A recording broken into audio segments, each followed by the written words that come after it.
जिला कांगड़ा के पालमपुर स्थित हॉर्टिकल्चर ट्रेनिंग सेंटर में बागवानों को प्रशिक्षण के साथ साथ रहने की सुविधा भी मिलेगी।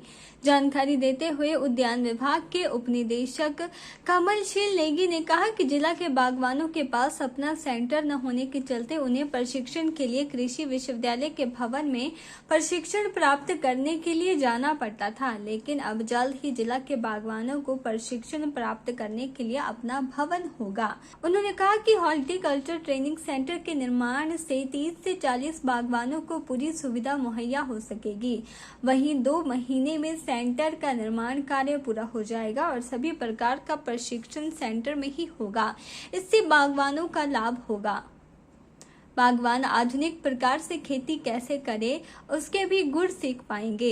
इसमें बागवान सब्जियों, फूलों व फलों की खेती को लेकर भी विभाग द्वारा तैयार खेती को देख सकता है, साथ ही खेतों का ज्ञान प्राप्त कर सकते हैं। इससे पहले भी बागवानों के लिए प्रशिक्षण शिविरों का आयोजन किया जाता रहा है।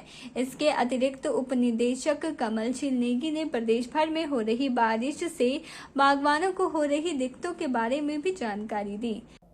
हमारा जो डिपार्टमेंट ऑफ हॉर्टिकल्चर का एक सेंटर ऑफ एक्सीलेंस है पालमपुर में, वहाँ पे हमारा एक ट्रेनिंग सेंटर बन रहा है जिसमें लगभग 30 से 40 फार्मर्स को स्टे का अरेंजमेंट भी उसी में होगा। और उसी में जो है हमारी जो भी जितनी भी ट्रेनिंग्स हमारी होती है, चाहे वो फ्रूट कल्टीवेशन पे हो या मशरूम प्रोडक्शन पे हो, फ्लोरिकल्चर पे हो या बी कीपिंग में, तो वहाँ पे स्टे का अरेंजमेंट होने से, क्योंकि हमारे पास फार्मर्स के लिए रहने की सुविधा नहीं थी कहीं भी, और इसलिए हमारे को जब भी हम ट्रेनिंग करवाते थे, कभी यूनिवर्सिटी वालों से हमें एग्रीकल्चर यूनिवर्सिटी से वहाँ पे उनका स्टे का अरेंजमेंट करना पड़ता था, या कभी प्राइवेट में उनका स्टे का अरेंजमेंट करना पड़ता था। ये ट्रेनिंग इंस्टीट्यूट बनने से जो है, अभी बना नहीं है, लगभग शायद 2 महीने में ये तैयार हो जाएगा। उसके बाद जितनी भी ट्रेनिंग होगी हमारी हॉर्टिकल्चर के डिफरेंट एस्पेक्ट पे, इसको हम उसी इंस्टीट्यूट में करेंगे। और जैसे training is one of the जो इम्पोर्टेंट कंपोनेंट हमारा एक्सटेंशन का है, तो जितनी भी हमारी ट्रेनिंग होगी हम वहीं कंडक्ट करेंगे, और जितने भी हॉर्टिकल्चर के एस्पेक्ट है वो सारे रिसोर्स पर्सन को हम वहीं बुलाएंगे। हाँ, जैसे मैं आपको अभी भी कह रहा था कि जैसे हमारे रिसोर्स पर्सन होते हैं, एग्रीकल्चर यूनिवर्सिटी के साइंटिस्ट होते हैं, या IHBT पालमपुर है वहाँ के साइंटिस्ट होते हैं, दूसरे जो विभाग के अधिकारी हैं वो भी उसमें ट्रेनिंग देते हैं, या हमारे जो सक्सेसफुल एंटरप्रेन्योर्स हैं जिला कांगड़ा के, वो भी जो है उनको हम ट्रेनिंग के लिए बुलाते हैं। तो उनको जो है हम वहीं बुलाया करेंगे ट्रेनिंग। जैसे हॉर्टिकल्चर के डिफरेंट एस्पेक्ट मैंने आपको कहा, चाहे वो फ्रूट कल्टीवेशन है, चाहे फ्लोरिकल्चर है, मशरूम कल्टीवेशन है या बी कीपिंग है, तो उस पर जो है बागवानों को फ़ायदा होगा निश्चित रूप से। और दूसरा, हमारा वहाँ पे लगभग 10.5 हेक्टेयर का एरिया है, जिसमें हमने बहुत सारे demonstration plots of different fruit crops जो है हमने एस्टेब्लिश किए हैं। जैसे एप्पल का है, पियर का है, पीच का है, प्लम का है, एप्रिकॉट का है, परसिमन का है। ये सारे डेमोस्ट्रेशन प्लॉट जो है वो लाइव फार्मर वहाँ पे देख सकते हैं, कैसे उसकी जो आधुनिक और वैज्ञानिक तरीके से खेती की जाती है और हाई डेंसिटी प्लांटेशन में कैसी की जाती है, वो जो फार्मर वहाँ प्रैक्टिकली देख सकता है। के चैनल के लिए धर्मशाला से ब्यूरो रिपोर्ट। विश्व पशु चिकित्सा दिवस के अवसर पर बहुआयामी जिला पशु चिकित्सालय सोलन सहित सोलन जिला के सभी पशु चिकित्सालयों में फ्री टीकाकरण अभियान चलाया गया, जिसमें कुत्ते को निशुल्क एंटी रेबीज के इंजेक्शन लगाए गए। वहीं पशु प्रेमियों को पशुओं की उचित देखभाल करने के बारे में भी जागरूक किया गया। इस दिवस को मनाने का मुख्य उद्देश्य पशुपालकों सहित पशुपालन विभाग के कर्मचारियों को नवीनतम संबंधित जानकारी देना है व पशुओं की किस तरह से उचित सेवा की जानी चाहिए, इस बारे में जागरूक करना है। पशुपालन विभाग के उपनिदेशक भरत भूषण गुप्ता ने बताया कि पशुपालन दिवस को पशु कल्याण दिवस के रूप में मनाया गया, जिसमें कुत्ते को एंटी रेबीज के इंजेक्शन लगाए गए व पशु प्रेमियों सहित पशुपालन विभाग से जुड़े कर्मचारियों का मनोबल बढ़ाया गया। कल्याण दिवस के उपलक्ष्य में हमने जिला में जितने भी हमारे पशु चिकित्सा संस्थान हैं उनमें इस दिवस का आयोजन किया गया, और इसमें लोकल लेवल पे जो पशु चिकित्सक थे और हमारा जो पैरावेट स्टाफ था उनके साथ विचार विमर्श किया, उनको जागरूक किया गया, और जो अच्छा कार्य कर रहे हैं उनको उसमें प्रेरित किया गया और उनको इनाम भी दिए गए। इसके अतिरिक्त जो लोकल एनजीओज़ थे उनको भी इसमें कोऑर्डिनेट किया गया, रोपिन किया गया, उन्हें भी बुलाया गया था और इसके नई तकनीक के बारे में और पशुओं को किस प्रकार से हम रखें, उनके साथ कैसा व्यवहार करें ताकि उन्हें कोई पीड़ा ना हो, तो इसके बारे में आज जानकारी दी गई। और इसके साथ साथ जो पेट्स हैं जैसे कि डॉग्स हैं, कैट्स हैं, इनको भी एंटी रेबीज़ वैक्सीन जो है आज निःशुल्क लगाई गई पूरे ज़िले में। वहीं कुत्ते को वैक्सीनेशन लगाने आए लोगों ने भी पशु चिकित्सा दिवस पर पशुपालन के इस कार्य की सराहना की व कहा कि आज इन्होंने अपने कुत्ते का निःशुल्क इलाज करवाया है।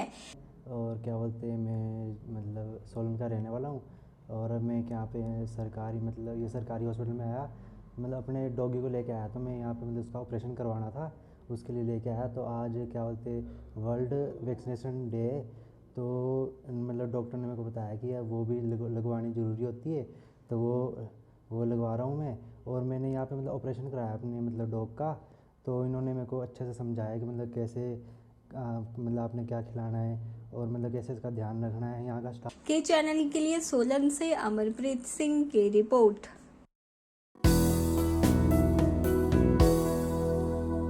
पटेल मैदान में आयोजित टेबल टेनिस प्रतियोगिता के दूसरे दिन अंडर 11 और 13 ग्रुप में प्रथम, द्वितीय व तृतीय स्थान प्राप्त करने वाले खिलाड़ियों के सम्मान समारोह कार्यक्रम का आयोजन किया गया।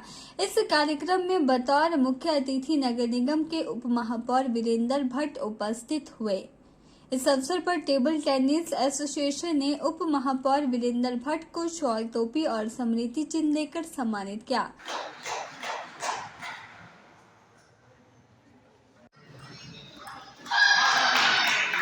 वहीं मुख्य अतिथि वीरेंद्र भट्ट ने टेबल टेनिस एसोसिएशन को राज्य स्तरीय प्रतियोगिता करवाने के लिए बधाई दी। सुपुत्र सुभाष सानंद जी, सानंद जी और उनके अन्य परिजन और इस टेबल टेनिस कमेटी से जुड़े हुए सभी पदाधिकारी, मैं आप सबका हार्दिक धन्यवाद करना चाहता हूं कि आपने मुझे इस अवसर पर बुलाया। और जैसा कि हमारे पूर्व में हेमंतराज बैदे जी ने बताया कि कल से ये खेल शुरू हुआ है, लगभग 170 इसमें प्रतिभागी भाग ले रहे हैं। मेरा सभी यहाँ प्रतिभागियों से निवेदन है कि वो खेल को खेल की भावना से खेलें।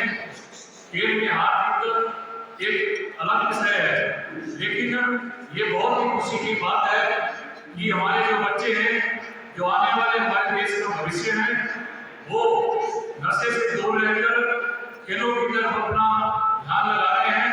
मेरा आपसे भी निवेदन रहेगा कि आप और भी अपने साथियों को खेलों की तरफ बढ़ाएं। मेरा पुनः एक बार हेमंत कपूर जी और अन्य सभी यहाँ पर उपस्थित समिति के सदस्यों का दिल की गहराई से धन्यवाद करता हूँ। स्वर्गीय लाला पीसी नंद की याद में हर वर्ष टेबल टेनिस एसोसिएशन द्वारा 3 दिवसीय राज्य स्तरीय टेबल टेनिस प्रतियोगिता बैडमिंटन हॉल में आयोजित करवाई जा रही है और इस राज्य स्तरीय प्रतियोगिता में अंडर 11 व 13 ग्रुप के मुकाबलों में खिलाड़ियों ने दमदार खेल का प्रदर्शन किया और जिन खिलाड़ियों ने इन ग्रुप के मुकाबलों में प्रथम, द्वितीय व तृतीय स्थान हासिल किया है, उनको नगर निगम के उप महापौर वीरेंद्र भट्ट द्वारा सम्मानित किया गया। आपको बता दें कि इस प्रतियोगिता में पूरे प्रदेश से 170 के करीब लड़के और लड़कियां खिलाड़ी भाग ले रहे हैं। आज PCNN memorial first ranking HP state championship का दूसरा दिन था। इसमें under 11 girls, under 11 boys, under 13 girls और अंडर 13 बॉयज़ के जो विजेता और रनर्स अप प्रतिभागी रहे, उन्हें श्री वीरेंद्र भट्ट, डिप्टी मेयर नगर निगम मंडी और उनके साथ आए हुए श्री वीरेंद्र आर्य जी और श्री कृष्ण भानु पार्षद जी ने मोमेंटो देकर जो है सम्मानित किया। कल इस प्रतियोगिता का समापन होगा माननीय उपायुक्त मंडी श्री अरिंदम चौधरी के द्वारा विजेता और उप विजेता प्रतिभागियों को सम्मानित किया जाएगा। वहीं इस 3 दिवसीय राज्य स्तरीय प्रतियोगिता के समापन समारोह में बतौर मुख्य अतिथि जिला उपायुक्त अरिंदम चौधरी उपस्थित होंगे। के चैनल के लिए मंडी से ब्यूरो रिपोर्ट।